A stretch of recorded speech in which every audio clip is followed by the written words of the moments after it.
ব্যবসা করেই খাই, আমাদের জমি জায়গা কিছুই নেই, ব্যবসার উপরে আমাদের সব কিছু। আজকের এই ব্যবসার জন্যে আমরা সোনা, আমরা সমস্ত জমি জায়গা বন্ধক দিয়ে, সোনা বন্ধক দিয়ে, লোন নিয়ে আমরা এই ব্যবসা করছি। আজকের যদি গরু বিক্রি না হয় আমরা এগুলো পরিশোধ করবো কী করে? আমরা কি করে খাবো? আমাদের বিচুলিওয়ালা বিচুলি দেয় না, ভুসিওয়ালা ভুসি দেয় না, ও বলে জীবগুলোকে কি খাওয়াবো?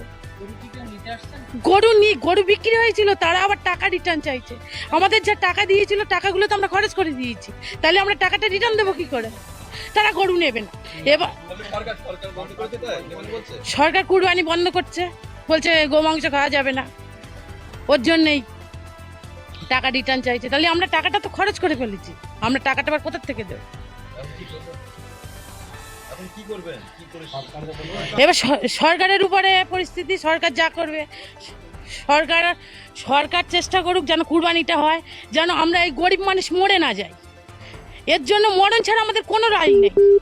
কি লাইন আছে? আত্মহত্যা করতে হবে। দেনা হারা লোক তো এসে টাকা চাইছে, কাকে কি দেবো, কাকে কি বলে আমি করবো? আমার 22টা গরু আছে, 22টা গরুই বিক্রি হবে। বিক্রি না হলে সব লস, 30 লাখ টাকা লস। তাহলে আপনাদের সংসার চলবে কি করে? মানে এর উপরেই বলছেন ঘর সংসার, তাহলে চলবে কি করে? আমাদের খাওয়া হবে না, আমাদের মরে যেতে হবে। আমি বাচ্চা মানুষ করব কি করে? আমাদের তো জমি নেই, জায়গা নেই, আমাদের ব্যবসার উপরে সব কিছু। গরু বিক্রি হোক, গরু বিক্রি হোক।